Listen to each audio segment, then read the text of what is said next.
বিয়ের পর অষ্টমঙ্গলা কাটিয়ে কাল শ্বশুরবাড়ি ফিরেছে সুমেধা। অবশ্যই কদিনই। বান্টি, ওটা তোমার শ্বশুরবাড়ি না, এখন থেকে ওটাই তোমার নিজের বাড়ি। শুনে শুনে কান পচে গেছে ওর। যেন জাস্ট বিয়ে হয়েছে বলে আজীবনের এই বাড়িটা, ওর রট আয়রনের খাটটা, ওর ঘরের বক্স জানালাটা ওর নিজের নেই আর। আর চেতলার ওই লাল সিমেন্টের মেঝেওয়ালা বাড়িটাই ওর নিজের বাড়ি হয়ে গেছে হুট করে। কাল বড় পিসিকে এ কথা বলতে পিসি তো হেসেই খুন। মা তখন রান্নাঘরে ছিলেন, আদরের জামাইয়ের জন্য বোধহয় কিছু বানাচ্ছিলেন। যা মহোৎসব চলছে বাড়িতে এই কটা দিন, এটা খাও রে ওটা খাও রে বলে মা বাপি দুজনেই এমন মাথায় তুলছে যেন ঋত্বিক না, ঋত্বিক রোশন এসেছে বাড়িতে। আতিথ্যেতা যত। তা পিসিমাকে গিয়ে এই কথা বলতে মা তো হেসেই খুন। হাসতে হাসতেই বলেছেন, বান্টি রে, ওটাই নিজের বাড়ি হয়ে যাবে কখন বুঝতেও পারবি না। আমিও তো পরের ঘরের মেয়ে, অথচ দেখ কবে থেকেই এই বাড়িটাই নিজের আপনার হয়ে গেছে।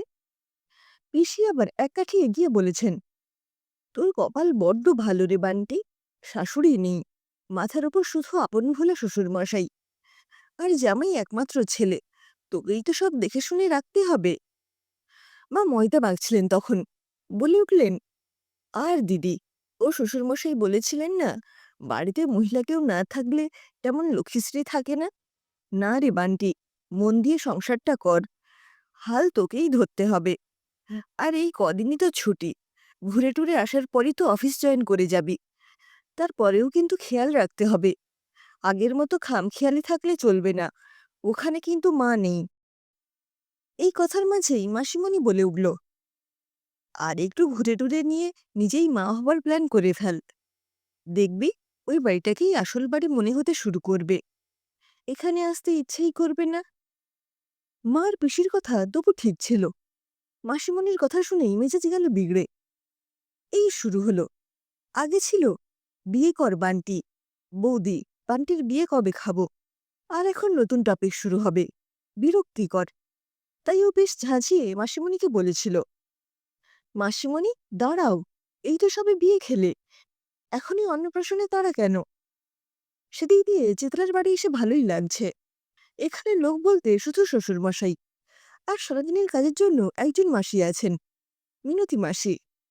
ও শাশুড়িমা যখন অসুস্থ ছিলেন, তা বছর ৫ হবে, তখন থেকেই আছেন উনি। খুব চুপচাপ মানুষ, সন্ধে হলেই ঢুলতে থাকেন, দেখে মায়া হয় ওর। ওরা হানিমুনে যাচ্ছে অজান্তেই লোরা। ঋত্বিক ইতিহাস আর ঐতিহাসিক জায়গা পছন্দ করে খুব, আর ও তো বেড়ানোর নাম হলেই হলো। বাপি তো বলেন, মেয়ের আমার পায়ের তলায় সরষে। কাল বাদ পরশু বেড়াতে যাচ্ছে ওরা। আজ ঋত্বিক দুপুরের পর অফিসে গেছে, একটা ছোট কাজ আছে বলে। এদিকে সুমিতের আর সময় কাটে না, কাহাতক মোবাইল ঘাটা যায়। হোয়াটসঅ্যাপে ওকে অনলাইন দেখে বন্ধুরাও ইয়ার্কি মারছে দিদার। বিরক্ত লাগছে। শ্বশুরমশাই স্টাডিতে বসে একটা মোটা বই পড়ছেন, ওনার খুব বইয়ের নেশা। এই বাড়িটাই একটা মিনি লাইব্রেরি যেন। উনি এমনিতেই রাশভারী মানুষ, একটার বেশি দুটো কথা বলেন না। তাই এদিক ওদিক করছিল সুমেধা। বারান্দায় এলো, আবার ওর নতুন বেডরুমে গেল, মোবাইলটা হাতে নিল, দেখে ঋত্বিক মেসেজ করেছে, গেটিং আ বিট লেট, তাও ৯টার মধ্যে ঢোকার ট্রাই করছি। দেখে আরো বিরক্ত লাগলো সুমেধার। ৯টা? এখন তো সবে ৭টা। আর ওর বরের টাইম জ্ঞান যে অতীব জঘন্য, সে তো বিয়ের আগে থেকেই দেখে আসছে ও। পায়ে পায়ে ড্রয়িং রুমে এলো, দেখে মিনতি মাসি ঘরের এক কোণে শুয়ে ঘুমিয়ে পড়েছেন।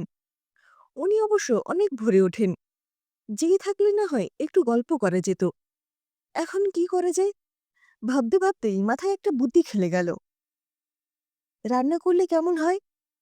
বৌভাতের দিন শুধু হাতে করে ঘি ভাতটা পরিবেশন করেছিল ও, আর কোনো কাজই করেনি তারপর থেকে। মিনতি মাসি মানা করেছিলেন, কি না গেট খোলার আগে নাকি আগুনের সামনে যেতে নেই। যেমনি ভাবা তেমনি কাজ। ইউটিউব দেখে ঝটপট একটা মাটনের রেসিপি দেখে নিল সুমেধা। কাল হবে বলে আজ শ্বশুরমশাই মাটন এনেছিলেন বাজার থেকে। টক দই আর বাকি সব কিছু তো আছেই বাড়িতে। রেসিপি মিলিয়ে মিলিয়ে মাটনটা ম্যারিনেট করল সুমেধা।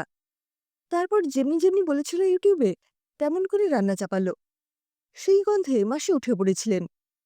কিন্তু বৌমা রান্না করছে দেখে, কিছু সাহায্য লাগলে বলো মা, বলে আবার ঘুমিয়ে পড়েছেন।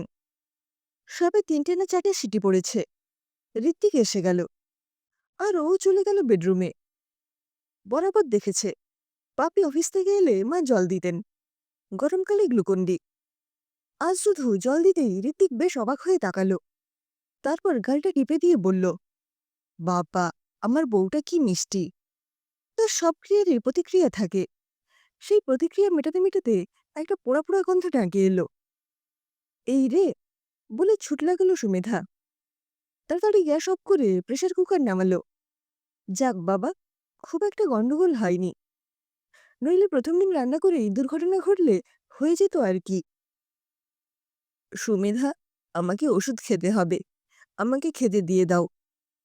চমকে উঠে সুমেধা দেখে শ্বশুরমশাই দাঁড়িয়ে আছেন রান্নাঘরের সামনে। হ্যাঁ, দিচ্ছি বলে মাথা নাড়ে ও। এখনো ওনাকে বাবা বলতে পারে না ও, কেমন বাঁধো বাঁধো ঠেকে। পরিপাটি করে মিনতি মাসির করা রুটি আর ওর করা মটন সাজিয়ে খেতে দেয় ও।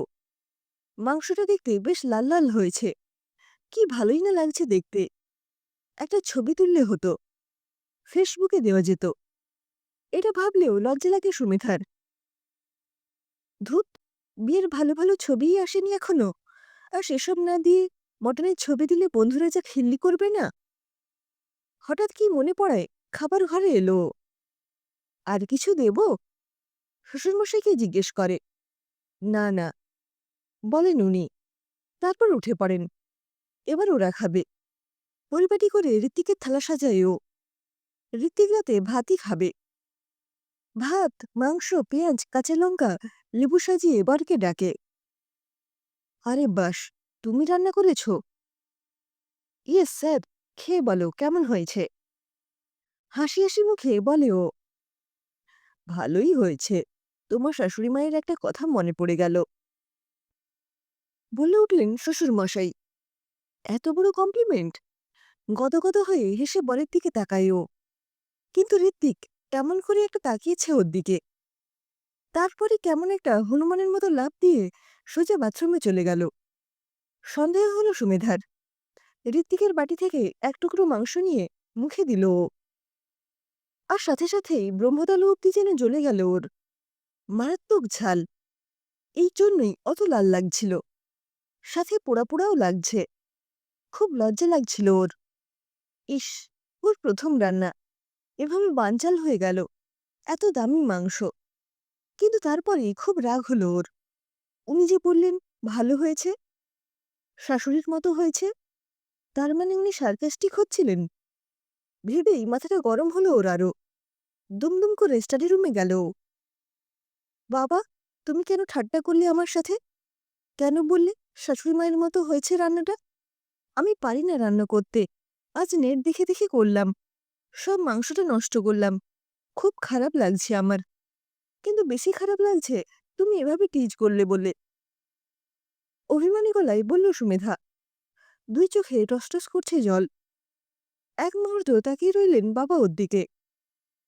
তারপর খুব আস্তে আস্তে, যেন নিজেকে শোনাচ্ছেন সেভাবে বলে উঠলেন, বাপার মা তখন ক্যান্সারটা ছড়িয়ে পড়েছে। খাওয়া দাওয়া করতে পারতেন না ঠিক মতো, রেস্ট্রিকশনও ছিল অনেক।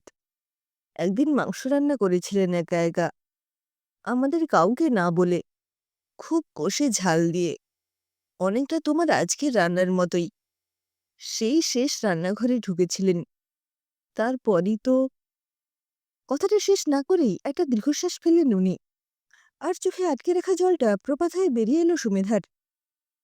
আহারে, পাপি যেমন মাকে ছাড়া থাকতে পারেন না, মায়ের রান্না বাপির কাছে বেস্ট লাগে, তেমনি তো বাবারও। হ্যাঁ, বাবারও।